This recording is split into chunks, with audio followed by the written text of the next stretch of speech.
CNN24 সংবাদে আমি শর্মী আপনাদের স্বাগত জানাচ্ছি। চলুন দেখে নেওয়া যাক আজকের কিছু গুরুত্বপূর্ণ সংবাদ শিরোনাম। শিলচর সৌরাষ্ট্র মহাসড়কের কাজ আগামী জানুয়ারি মাসের মধ্যেই সম্পন্ন হবে বললেন মন্ত্রী কৌশিক রায়।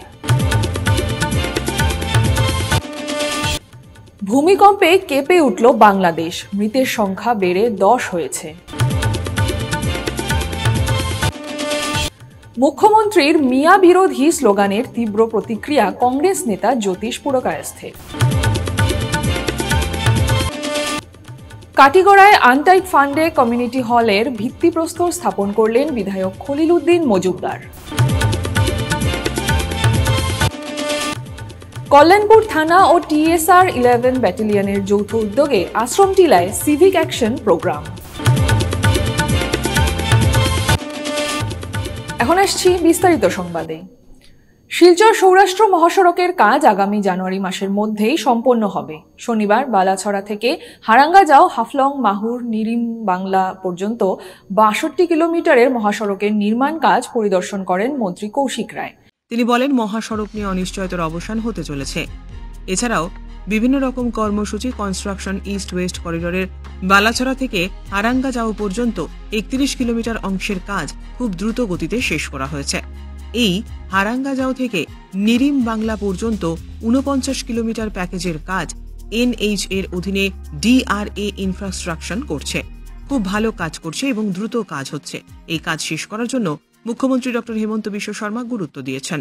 বিভাগীয় তরফে বারবার রিভিউ বৈঠকের আলোচনা করা হয়েছে। গত সেপ্টেম্বর মাসে রিভিউ বৈঠক হয়েছে। তিনি বলেন, কিছু স্থানে 4 লেনের স্থানে 2 লেন থাকতে পারে। আগামী জানুয়ারি মাসে কাজ শেষ হবে। তিনি জানান, এদিন 62 কিলোমিটার সড়কের নির্মাণ কাজ পরিদর্শন করা হয়েছে। এ প্রসঙ্গে মন্ত্রী কৌশিক রায় আরও কি জানালেন শোনাবো আপনাদের।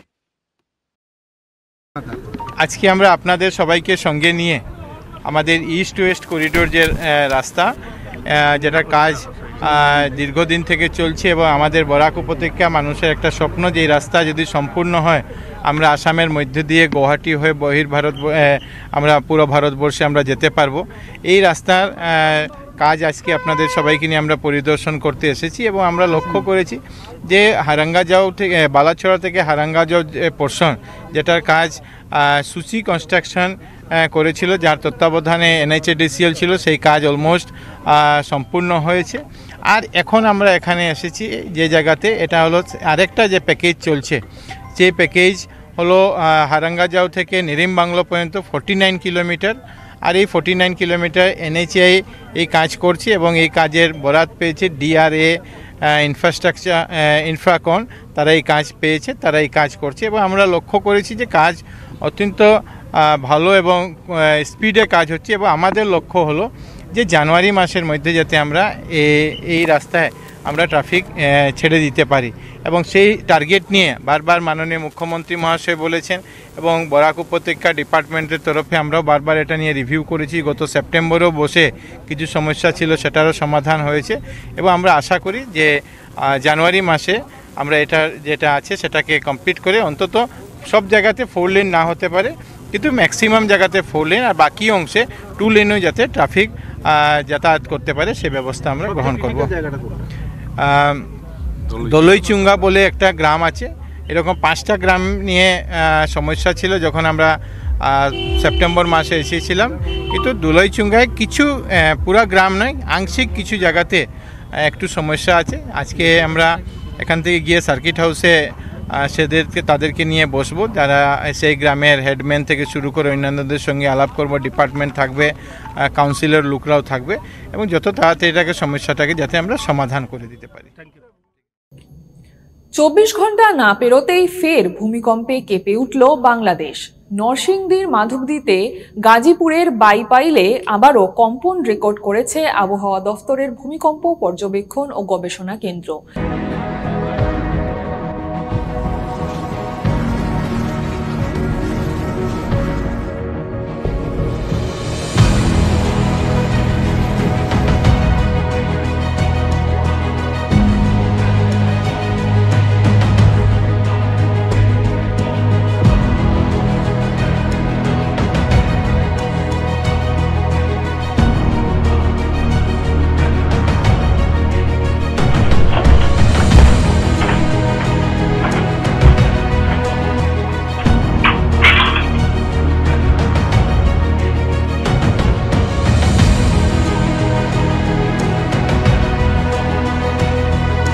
শনিবার সকাল 10:36 12 সেকেন্ডে এই কম্পন রেকর্ড করা হয়। রিক্টার স্কেলে এর মাত্রা ছিল 3.3। ভূমিকম্প পর্যবেক্ষণ ও গবেষণা কেন্দ্রে দায়িত্বরত পেশাগত সহকারী নিজামুদ্দিন আহমেদ এ তথ্য নিশ্চিত করেছেন। তিনি বলেন, এটি একটি মাইনর ভূমিকম্প, এর উৎপত্তিস্থল বাইপাই।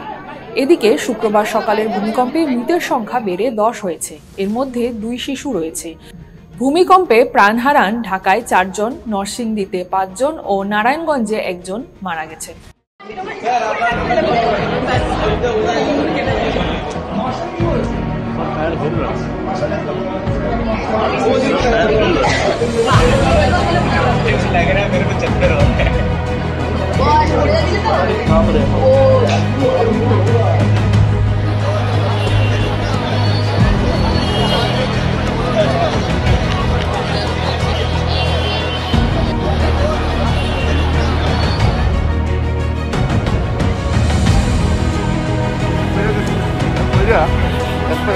ড্রাইভার যাওয়ার কারণে লেগে আছে পরে গেছে অলরেডি বিল্ডিং ওই যে বিল্ডিং আছে আজকে পরে গেছে অলরেডি। 26-এর বিধানসভা নির্বাচনের সবচেয়ে বড় স্লোগান আমাদের কোনো জাত নেই, জাত নেই আমাদের, আমাদের কোনো ধর্ম নেই, আমরা মুক্ত, আমরা কাঞ্চনজঙ্ঘা। এমনটা স্লোগান নিয়ে সামনের বিধানসভা নির্বাচনে আমরা আক্ষরিক অর্থে কংগ্রেস দল অবতীর্ণ হতে যাচ্ছে। তাই এ ধরনের স্লোগান হয়তো রাজ্যের মুখ্যমন্ত্রী শুনতে ভালো লাগছে না বোধহয়। হতাশায় ভুগছেন যেন তিনি, তাই হতাশাগ্রস্ত হয়ে এমনটা কথা বলছেন। আমি মুখ্যমন্ত্রী থাকাকালীন মিয়াদের কষ্ট দিতে থাকবো, মিয়াদের কষ্ট দেওয়া আমার কাজ। মিয়াদের নিয়ে রাজ্যের মুখ্যমন্ত্রীর এ ধরনের মন্তব্য নিয়ে তীব্র প্রতিক্রিয়ার সৃষ্টি হচ্ছে সর্বত্র। বরিষ্ঠ কংগ্রেস কর্মী জ্যোতিষ পুরকায়স্থ মিডিয়ার সামনে আক্ষেপের সুরে বলেন, মিয়াদের আমি কষ্ট দেব, রোজ কষ্ট দেব, প্রতিদিনই এই মিয়াদের কষ্ট দেব। এই কথাগুলি উনি একজন্যই বলছেন, কারণ ওনার দিন গনিয়ে এসেছে, ওনার দিন হাতে গোনা দিন। উনি আর আসামের মুখ্যমন্ত্রী হতে পারবেন না। সুতরাং পরিস্থিতি যখন ওনার বিরুদ্ধে সমস্ত দেশে, যখন সমস্ত রাজ্যে পরিস্থিতি যখন মুখ্যমন্ত্রীর বিরুদ্ধে, তখন মুখ্যমন্ত্রী এর থেকে উত্তরণের চেষ্টা করছেন। যেন এক বিশাল খায়ের মধ্যে পড়ে গেছেন। যতই উঠার চেষ্টা করছেন ততই উনি নিচের দিকে যাচ্ছেন। এই অবস্থাতে উনি উঠার একমাত্র অবলম্বন হিসাবে মিয়াদেরকে বেছে নিয়েছেন। মিয়াদের নাম জপ করলে, মিয়াদের কষ্ট দেবা বললে উনি ভোট বেশি পাবেন এবং উনি উনার ভোট বৃদ্ধির জন্য মিয়াদের নাম উচ্চারণ করছেন, মিয়াদেরকে কষ্ট দেওয়ার কথা বলছেন। আসলে উনি সেই যে গহ্বরের মধ্যে পড়েছেন, যে খায়ের মধ্যে পড়েছেন, উনি শুধু তলের দিকে যাচ্ছেন, উপরে উঠে আসার কোনো রাস্তা নেই। উনার মূল যে ভোট ব্যাংক, সেই ভোট ব্যাংকে ভাঙন ধরেছে। সেই ভোট ব্যাংক আজকে আর উনার সাথে বিগত দিনের মতো নেই। তাই ওই ভোট ব্যাংককে আবারও উনার পক্ষে আনার জন্য উনি মিয়াদের বিরুদ্ধে এই অবস্থানটা নিচ্ছেন। এটা ভারতবর্ষের সংবিধানের বিরোধী অবস্থান, এটা গণতন্ত্র বিরোধী অবস্থান, এটা মানবতা বিরোধী অবস্থান।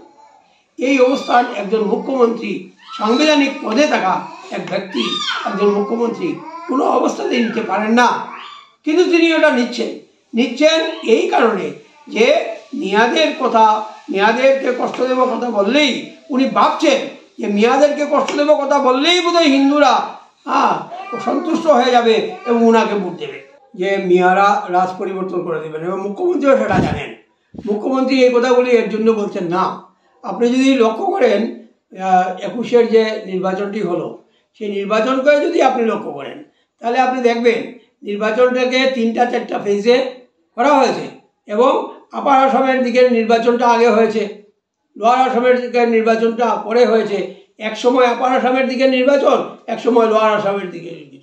মুখ্যমন্ত্রী সেদিনের বক্তব্যগুলো যদি আপনি লক্ষ্য করেন, দেখেন, তাহলে দেখবেন যে মুখ্যমন্ত্রী আপার আসামের নির্বাচনেরকে সামনে রেখে যে বক্তব্য রেখেছেন, সেই বক্তব্য উনি লোয়ার আসামে নির্বাচনকে সামনে রাখেননি।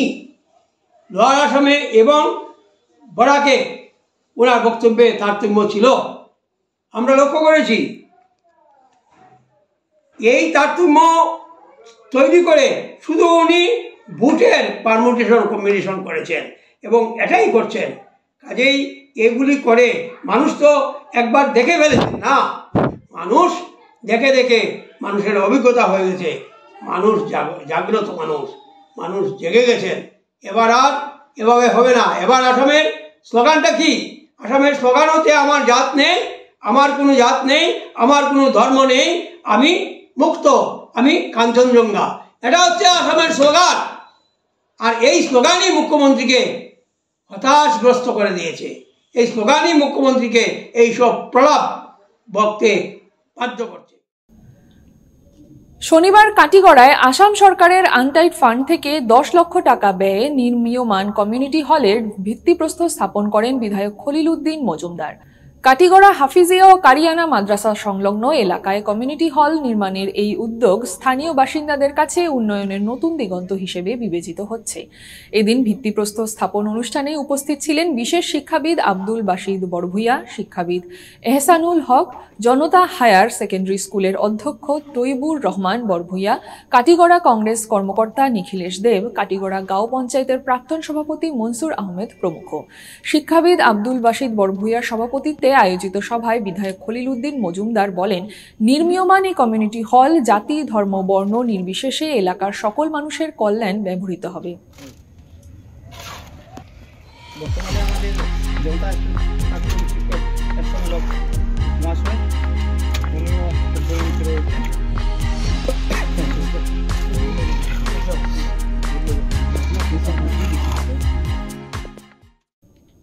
আশ্রমটিলা বাজার এলাকায় কল্যাণপুর থানার উদ্যোগে এবং TSR 11 ব্যাটালিয়ন আশ্রমটিলা ক্যাম্পের সহযোগিতায় সিভিক অ্যাকশন প্রোগ্রামের আয়োজন করা হয়। অনুষ্ঠানে উপস্থিত ছিলেন কল্যাণপুর থানার ওসি আশিস সরকার, ডেপুটি কমান্ড্যান্ট শঙ্কর দাস সহ 2 ইউনিটের অন্যান্য আধিকারিক ও কর্মীরা। অনুষ্ঠানের অংশ হিসেবে কল্যাণপুর CHCর এক বিশেষ মেডিকেল টিম স্থানীয় বাসিন্দাদের জন্য বিনামূল্যে স্বাস্থ্য পরীক্ষা পরিচালনা করে এবং প্রয়োজনীয় ওষুধ সরবরাহ করে। পাশাপাশি এলাকার মানুষের জন্য কম্বল, মশারি, শিক্ষার্থীদের পড়াশোনার উপকরণ এবং স্থানীয় যুব সমাজের জন্য বিভিন্ন ক্রীড়া সামগ্রী বিতরণ করা হয়। চরকিশাহ মুকামে GNRF ও মোহাম্মদিয়া ইউথ কমিটির রক্তদান শিবির 23 নভেম্বর। শিলচর আইজল রোডের সৈয়দপুর চরকিশাহ মুকামে আগামী 23 নভেম্বর রবিবার অনুষ্ঠিত হতে চলেছে এক বৃহৎ রক্তদান শিবির। গরিব নওয়াজি রিলিফ ফাউন্ডেশন এবং মোহাম্মদিয়া ইউথ কমিটির যৌথ উদ্যোগে আয়োজিত এই শিবিরটি সকাল 10টা থেকে বিকেল 4টা পর্যন্ত চলবে। আয়োজকদের পক্ষ থেকে জানানো হয়েছে, এক ফোঁটা রক্ত, এক নতুন জীবন, এই মানবিক স্লোগানকে সামনে রেখে সকল শ্রেণীর মানুষকে রক্তদানের মতো মহৎ কর্মে অংশ নেওয়ার জন্য অনুরোধ জানানো হচ্ছে। তাদের মতে, একজন স্বেচ্ছাসেবকের অল্প রক্তদানই একটি মুমূর্ষু রোগীর প্রাণ বাঁচাতে গুরুত্বপূর্ণ ভূমিকা রাখতে পারে। রক্তদান শিবির ছাড়াও GNRF দীর্ঘদিন ধরে খাদ্য বিতরণ, মানবিক সহায়তা এবং নানান জনকল্যাণমূলক কর্মসূচিতে সক্রিয় রয়েছে। সংগঠনের সদস্যরা জানিয়েছেন, সমাজের প্রতিটি মানুষকে মানবতার পথে সামিল করে তোলাই তাদের মূল লক্ষ্য। আয়োজকেরা এলাকাবাসী সহ সকলকে রক্তদান শিবিরে উপস্থিত হয়ে রক্তদান করার আবেদন করেছেন। আপনারা সবাই নিশ্চয়ই জানেন, আমরা আগামী 23 তারিখ রবিবার পড়ছে দাওয়াত ইসলামীর যে একটা ডিপার্টমেন্ট GNRF গরিব নওয়াজ রিলিফ ফাউন্ডেশন এবং চরকিশাহ মুকামের মোহাম্মদী ইউথ কমিটি, এই দুইটার উদ্যোগে আপনার ব্লাড ডোনেশন ক্যাম্প লাগে। তো এটার মধ্যে আমরা আগেও আমি প্রোগ্রামের দিনও হয়েছি, এরপরে আমরা একটা ভিডিও ছাড়া হয়েছে। তো এটার উপরে আমি বারবার অনুরোধ করব, বেশ দিন নাই ফরুক এটা আমরা খাম। তো আপনারা সবার কাছে অনুরোধ, আপনারা যারা নজওয়ান কাজ করি আসুন, আগে বাড়ি আইন, বেশ দরকার ব্লাডর। আর মানুষ খুব পরিশানের মধ্যে আসুন, মানুষ বেশ মুশকিলের মধ্যে আসুন। আপনি যদি সিভিলের মধ্যে যান, আপনি যদি ক্যান্সার হসপিটালে যান, আপনি যদি মেডিকেল হসপিটালের মধ্যে যান, যেটা আপনি বুঝতে পারবে জিনিসটা। আমরা কাছে কল আয়, এরপরে আমরা যারা ডিপার্টমেন্টের মধ্যে আসুন তার কাছে অনেক কল আয়, মানুষের ব্লাডর লাগে ডেইলি কয়েকটা কল আয়। তো সবার কাছে আমরা অনুরোধ ওটাও যেন সবাই আগ বাড়িয়ে আমরা, যাতে সব জিনিসের মধ্যে আমরা আগে বাড়িয়ে থাকি। আমরা তো এটার মধ্যে আমরা সবাই আগ বাড়িয়ে একটা ইউনিট নিজের ইনশাল্লাহ ব্লাড দিলে নিজেরও ফায়দা হইব আর উম্মতেরও আমরা ফায়দা হইব। আমার লগে আছে আমরা বরাক উপত্যকার মশহুর নাথ খা মোহাম্মদ কাসিম ভাইর কর্ম, কাসিম ভাই জিগার কর্ম, ইনশাল্লাহ আশা করি তাইনও ব্লাড দিবা। তো আপনারা সবার কাছে তাহলে ইনশাল্লাহ একটা পেগাম দিবা যে আপনারাও সব আইয়া এটার মধ্যে শরীক হইতা। আসসালামু আলাইকুম রহমতুল্লাহি ওয়া বারাকাতুহু। আমি মোহাম্মদ কাসিম রাজা কাদরি, ইনশাল্লাহ আমি নিজেও ইনশাল্লাহ ব্লাড ডোনেট করবো ইনশাল্লাহ আগামী 23 নভেম্বর হজরত পীর চরকি শাহ বাবার মুকাম যেটা মোহাম্মদিয়া ইউথ কমিটির সঙ্গে মিলিয়ে যেটা এই প্রোগ্রামটা আয়োজন করা ওর ইনশাল্লাহ আমি নিজেও দিব। আর আমার যা বাইয়ে হলতে নাচ শুনুন ইনশাল্লাহ আমি আপনার কাছে রিকোয়েস্ট করি আর আপনারাও আইন আইয়া ইনশাল্লাহ ব্লাডটা ডোনেট করেন ইনশাল্লাহ। ফিরছি একটি বিরতির পর। Grace well hospital, Meherpur, Silchar. এখানে আপনারা পাবেন ডায়ালিসিস, এন্ডোস্কোপি, সোনোগ্রাফি, ইকোকার্ডিওগ্রাফি, এক্স-রের মতো বিশেষ সুবিধে। উন্নত মানের ডাক্তারি পরিষেবার পাশাপাশি পাবেন আইসিইউ, এনআইসিইউ, ইনডোর, আউটডোর এবং যে কোনো রকম সার্জারি অত্যন্ত সুলভ মূল্যে এবং অত্যাধুনিক মানের। গ্রেস ওয়েল হসপিটাল বিভিন্ন ধরনের চিকিৎসা পরিষেবার পাশাপাশি এখানে আপনারা পাবেন বন্ধ্যাত্ব কাটিয়ে মাতৃত্ব এবং পিতৃত্বের আশ্বাস। আপনার সুস্থ জীবনের লক্ষ্যে সর্বদা কাজ করে চলেছে গ্রেস ওয়েল হসপিটালের সদস্যবৃন্দ। ঠিকানা grace well hospital, Meherpur, Silchar 788015। আপনার সুস্থ এবং মঙ্গলময় জীবন কামনা করি আমরা। Grace well hospital. ফিরে এলাম বিরতির পর। স্বাধীনতা দিবস উপলক্ষে মালুগ্রাম গার্লস হাই স্কুলে অনুষ্ঠিত অঙ্কন প্রতিযোগিতার পুরস্কার বিতরণ ও সংবর্ধনা অনুষ্ঠান শনিবার স্কুল প্রাঙ্গণে অনুষ্ঠিত হয়।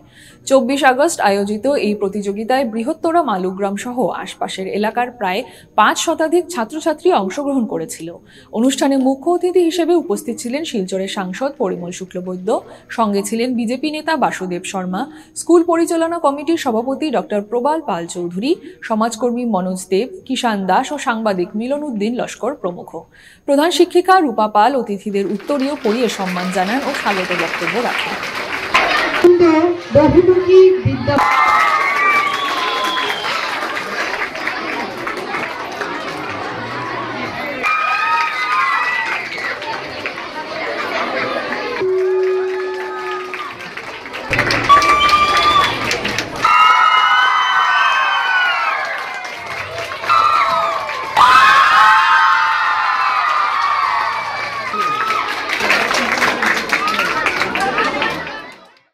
নিষিদ্ধ মাদকদ্রব্য পাচারকারী যেন হঠাৎ করে বেড়ে গেছে, তবে পুলিশ অতি সতর্ক থাকায় পাচারকারীদের পাচার ভেস্তে যাচ্ছে।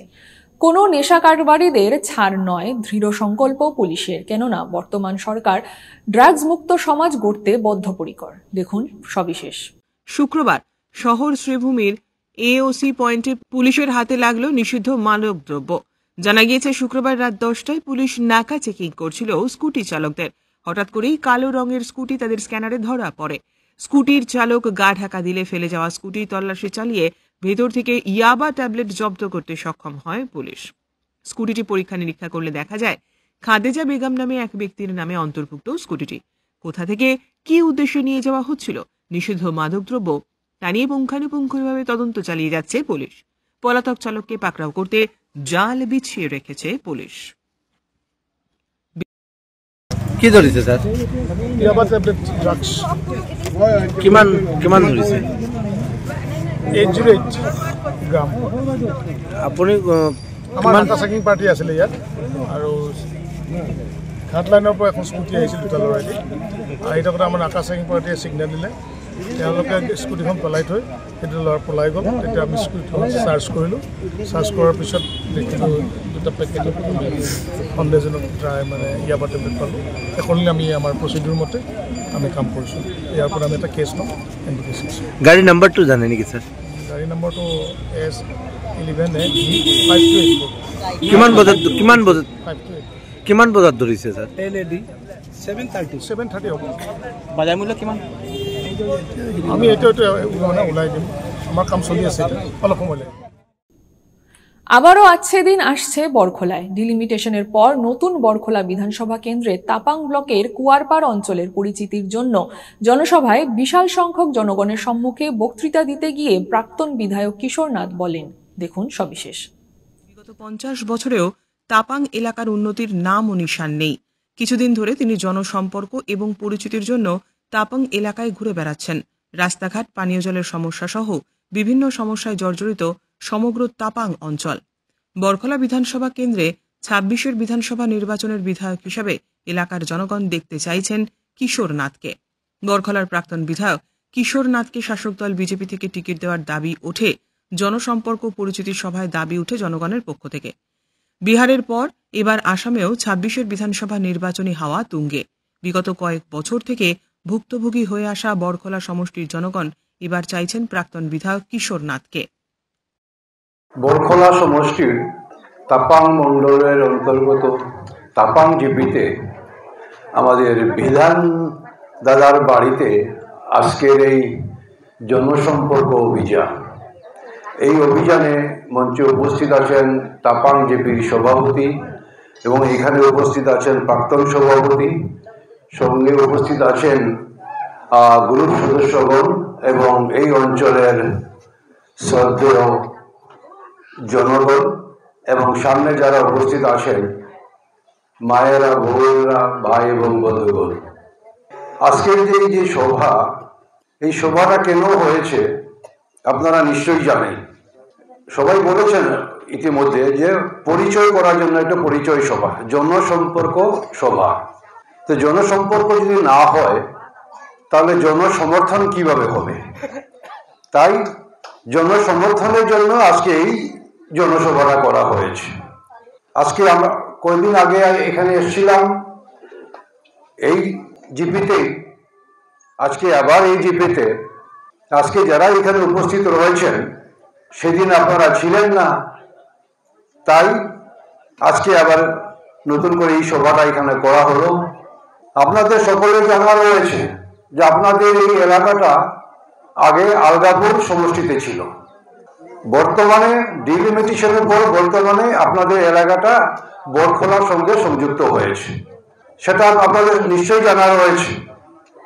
যখন আপনারা আলগাপুর সমষ্টিতে ছিলেন তখন আপনারা কতটুকু কষ্টে ছিলেন সেটা আপনারা বেশি জানবেন, সেটা আমি বলতে যাব না। আর বর্তমানে যখন আপনারা বরখলার সঙ্গে সংযুক্ত হয়েছেন, তো বরখলার হয়ে আমি আপনাদেরকে কথা দিচ্ছি আগামী দিনে আপনাদের আজকে দিন আসছে, যেটা নাকি বলা হয় আজকে দিন আসছে, সেই আজকে দিনটা আপনারা আগামীতে আপনারা দেখতে পাবেন।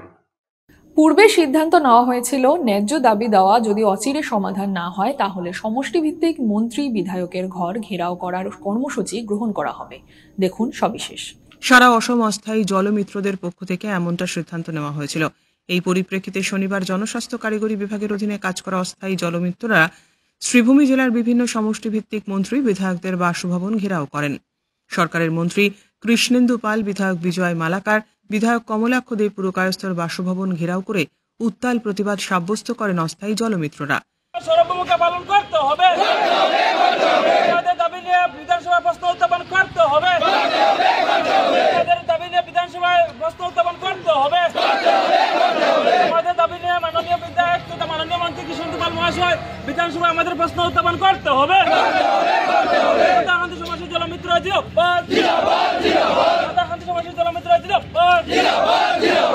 আগন্তুক বিধানসভা অধিবেশনে অস্থায়ী জলমিত্রদের সমস্যাগুলি নিয়ে মন্ত্রী বিধায়কেরা যদি প্রশ্ন উত্থাপন না করেন তাহলে ২৬ নির্বাচনে তার ফল ভোগ করতে হবে বলে হুঙ্কার দিলেন জলমিত্রদের বেশিরভাগ অস্থায়ীরা। তাদের সমস্যাদি নিয়ে বিধানসভায় তুলে ধরার জোরালো দাবি তোলেন জলমিত্ররা। মন্ত্রী বিধায়কদের বাসভবন ঘেরাও করার পর তাদের জ্বলন্ত সমস্যা সমাধান হয় কিনা তা যেন উল্লেখযোগ্য রয়েছে।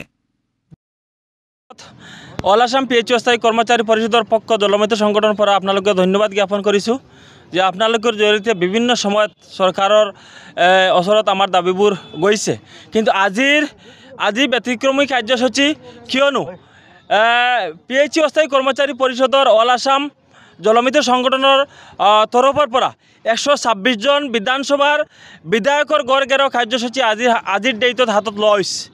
বিধানসভা বিধায়কৰ গড় ঘেরাও কাৰ্যসূচী আমি 18 তাৰিখ অধ্যক্ষৰ ওচৰত আমি মেমৰেণ্ডাম যোগেদি জনাই আহিছোঁ যে 22 তাৰিখ আমি 126 জনৰ বিধায়ক তথা মন্ত্ৰী গড় ঘেৰাও কাৰ্যসূচী পালন কৰিম জলমিত্ৰ সংগঠনে। গড় ঘেৰাও কাৰ্যসূচী পালন কৰাৰ মূল উদ্দেশ্যটো হ'ল আমাৰ বিভিন্ন জলমিত্ৰৰ এংগেজমেণ্ট লেটাৰ দি থৈছে ইউজাৰ কমিটিৰ যোগেদি। আমাৰ মূল দাবী PHC ডিপাৰ্টমেণ্টৰ আণ্ডাৰত আমি জলমিত্ৰবিলাকে পানী যোগান আঁচনিত কাম কৰি আহিছে, গতিকে আমাৰ PHC বিভাগৰ পৰা আমাৰ এপইণ্টমেণ্ট লাগে।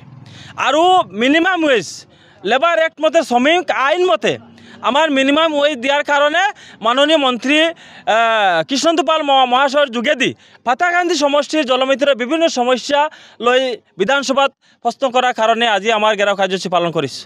আজি ঘেৰাও কাৰ্যসূচী পালন 126টা বিধায়কৰ গড় ঘেৰাও কৰি পালন কৰিছোঁ। আমি কমলাক্ষতে পুৰকাস্ত আৰু বিজয় মালাকাৰ যোগেদি শিলচাৰ মানে গোটেই অসমত মানে গড় ঘেৰাও কাৰ্যসূচী ইতিমধ্যে পালন কৰা হৈছে। গতিকে আমি আগন্তুক দিনত মানে এই 25 তাৰিখৰ বিধানসভা যদি আমাৰ জলমিত্ৰৰ বিভিন্ন সমস্যা লৈ সমস্যাবোৰ মেমৰেণ্ডামত আছে, যদি প্ৰশ্নবিলাক উত্থাপন নকৰে তেতিয়াহ'লে আমি 2026ত আমি ভোটৰ ক্ষেত্ৰত বিবেচনা কৰিম, কিয়নো প্ৰতিটা সমষ্টিত আমাৰ জলমিত্ৰ অন্ততপক্ষে 200 জন জলমিত্ৰ আছে। সেই 200 জন জলমিত্ৰৰ লগত পৰিয়াল আলহী আত্মীয় স্বজন গোটেই মিলি অন্ততপক্ষে 20,000 জলমিত্ৰৰ ভোট বয়কট কৰাৰ কাৰণে সিদ্ধান্ত ল'ব পাৰিব। যদি আমাৰ কামখিনি নকৰে, যদি আমাৰ বিধানসভাত প্ৰশ্নখিনি উত্থাপন নকৰে, আমি কেন্দ্ৰীয় কমিটিৰ আলোচনাৰ যোগেদি আমি বাধ্য হ'ম ভোট বয়কট কৰাৰ কাৰণে। CNN 24 সংবাদ আজকের মতন এই পর্যন্তই। নমস্কার।